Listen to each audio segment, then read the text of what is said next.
एक दिन बादशाह अकबर ने ऐलान किया कि जो भी मेरे सवालों का सही जवाब देगा उसे भारी इनाम दिया जाएगा।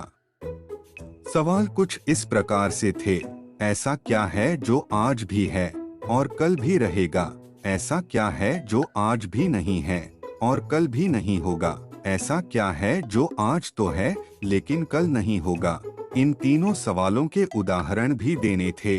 किसी को भी चतुराई भरे इन तीनों सवालों का जवाब नहीं सूझ रहा था।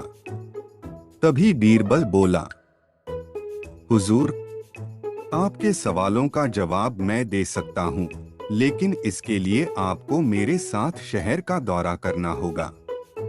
तभी आपके सवाल सही ढंग से हल हो पाएंगे। अकबर और बीरबल ने वेश बदला और सूफियों का बाना पहनकर निकल पड़े। कुछ ही देर बाद वे बाजार में खड़े थे। फिर दोनों एक दुकान में घुस गए।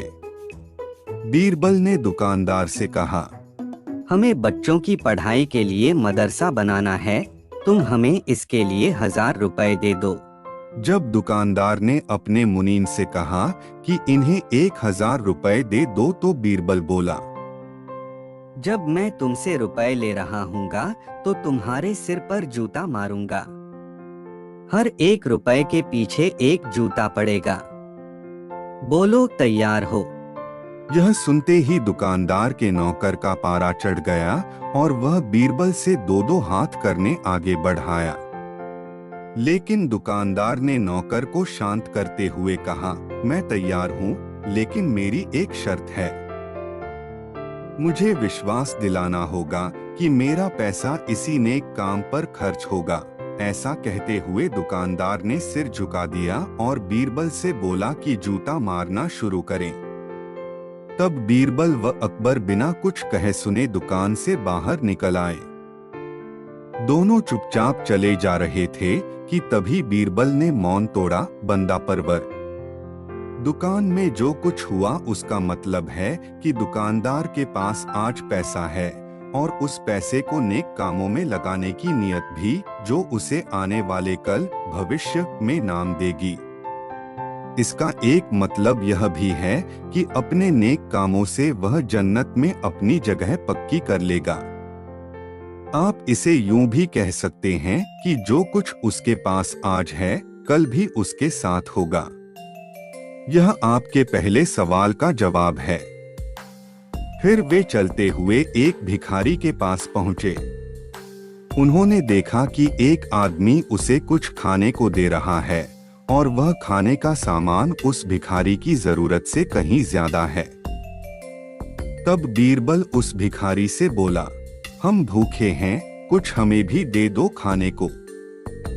यह सुनकर भिखारी बरस पड़ा, भागो यहाँ से, जाने कहाँ से आ जाते हैं मांगने।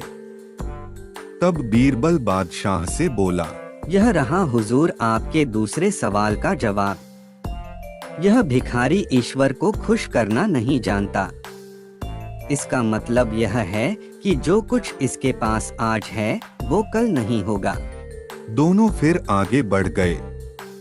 उन्होंने देखा कि एक तपस्वी पेड़ के नीचे तपस्या कर रहा है। बीरबल ने पास जाकर उसके सामने कुछ पैसे रखे। तब वह तपस्वी बोला, इसे हटाओ यहाँ से, मेरे लिए यह बेईमानी से पाया गया पैसा है। ऐसा पैसा मुझे नहीं चाहिए। अब बीरबल बोला, नहीं कि यह सब कुछ कल भी आपके पास न हुजूर। इसका मतलब यह हुआ कि अभी तो नहीं है लेकिन बाद में हो सकता है। आज यह तपस्वी सभी सुखों को नकार रहा है, लेकिन कल यही सब सुख इसके पास होंगे। और हुजूर, चौथी मिसाल आप खुद हैं। पिछले जन्म में आपने शुभ कर्म किए थे, जो यह जीवन आप शानो शौकत के साथ बिता रहे हैं। किसी चीज की कोई कमी नहीं। यदि आपने इसी तरह ईमानदारी और न्यायप्रियता से राज करना जारी रखा तो कोई कारण हो, लेकिन यह न भूलें कि यदि आप राह भटक गए तो कुछ साथ नहीं रहेगा। अपने सवालों के बुद्धिमत्तापूर्ण चतुराई भरे जवाब सुनकर बादशाह अकबर बेहद खुश हुए।